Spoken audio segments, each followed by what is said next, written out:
রাজনীতি ছেড়ে দিচ্ছেন কুণাল ঘোষ। এবার কি নাম লেখাবেন সিনেমার দুনিয়ায়? কি হবে সবুজ শিবিরের? রাজনীতির ময়দান থেকে সোজা সিলভার স্ক্রিন। অরিন্দম শীলের পরিচালনায় বাংলা সিনেমায় ডেবিউ হবে কুণাল ঘোষের। তাহলে কি এবার ছাড়বেন রাজনীতি? জয়ললিতা, জয়া বচ্চন, হেমা মালিনী, এমনকি শতাব্দী নুসরত রচনার মতো তারকাদের দেখা গিয়েছে তারা প্রথমে বিনোদন দুনিয়ায় নাম কামিয়েছেন, আর তারপর সে নামের উপর ভিত্তি করেই পা রেখেছেন রাজনীতির দুনিয়ায়। এবার কিছুটা উল্টো ঘটনা দেখা গেল কুণাল ঘোষের ক্ষেত্রে। তিনি প্রথমে হাত পাকিয়েছেন রাজনীতিতে, আর এখন নাম লেখালেন বিনোদনের দুনিয়ায়।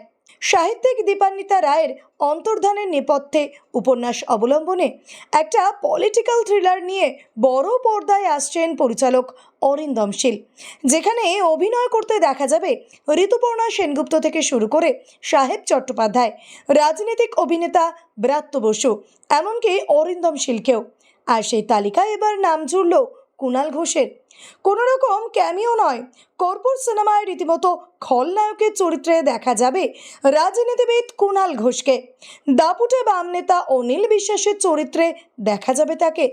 অন্যদিকে লালবাজারের হোমিসাইড শাখার দুদে অফিসারের চরিত্রে থাকছেন ব্রাত্য বসু। আবার বিমান বসুর চরিত্রে অভিনয় করবেন সাহেব চট্টোপাধ্যায়। নায়িকার চরিত্রে ঋতুপর্ণা এবং তার স্বামীর চরিত্রে থাকছেন অরিন্দম শীল। এমন একটি চরিত্র এবং সেই সঙ্গে প্রথম অভিনয় জীবনে প্রবেশ। এ প্রসঙ্গে কুণাল ঘোষ বলেন, বিনোদনের দুনিয়া থেকে এসে রাজনীতির দুনিয়ায় দাপটের সঙ্গে কাজ করতে পারলে তিনি কেন রাজনীতির মানুষ হয়ে সিলভার স্ক্রিন কাঁপাতে পারবেন না? কুণাল ঘোষকে কাস্ট করার পেছনের গল্পটা ফাঁস করলেন পরিচালক নিজেই। অরিন্দম শীল বলেন, কুণাল ঘোষ নাকি একবার মজা করেই বলেছিলেন তিনি অভিনয় করতে চান, আর সেটাই মাথায় রেখে দিয়েছিলেন এই পরিচালক। ব্যাস, সময় মতো কাজে লাগালেন।